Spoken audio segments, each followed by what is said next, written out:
ఖమ్మం జిల్లా కామేపల్లి మండలం పించరమడుగులో భూ వివాదం దాడికి దారితీసింది. దళిత మహిళలపై గ్రామ పెద్దలు దాడి చేశారు. ఈ భూమి మాదిగల మాన్యమంటూ గత దాడి నుండి అడ్డుపడుతూ ఉన్నారు. అయితే రెవెన్యూ అధికారులు మాత్రం బీసీ వ్యక్తికి సంబంధించిన భూమి అని తేల్చేశారు. బీసీ వ్యక్తికి ఇందిరమ్మ ఇళ్లు మంజూరు కావడంతో నిన్న ఇంటి స్థలాన్ని శుభ్రం చేయడానికి వెళ్లాడు. ఈ క్రమంలో దళిత మహిళ ఆమె భర్త అడ్డుపడడంతో పెద్దలు జోక్యం చేసుకుని గొడవలు సద్దుమణిగేలా చేశారు.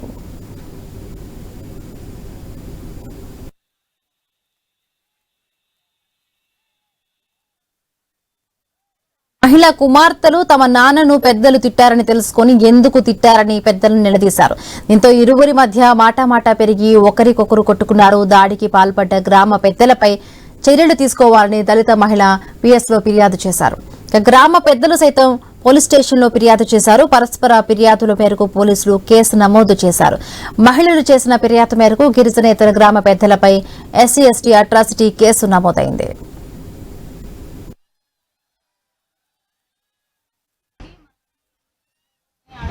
నేను మా అమ్మ మా చెల్ల మా మరిది రోడ్డు మీద నడుచుకుంటూ అడుగుదామని పోతుంటే అప్పుడే సత్యమయ్య గారు ఎదురైంది. దమ్మలపాటి సత్యమయ్య గారు ఎదురైతే ఏంటండి మా నాన్న ఎందుకు కొట్టారు, మరి ఇట్లా కొడితే ఆయనకి ఏమైనా చచ్చిపోతే మాకు ఎవరు లేరు, మో పిల్లలు మేమందరం ఆడపిల్లలమే, ఎందుకు ఇట్లా కొట్టారని అడుగుతుంటే మీరు మమ్మల్ని అడుగుడుగాళ్ళు అయ్యారా, అంత పెద్దగా అయ్యారా అనేసి మమ్మల్ని కర్రలు తీసుకొని రోడ్ల మీద ఉరికించుకుంటా మా చెప్పులు మా చున్ని డ్రెస్సులు అసలు ఏమైతే కూడా అసలు లేకుండా ఉరికించి కొట్టారు మమ్మల్ని.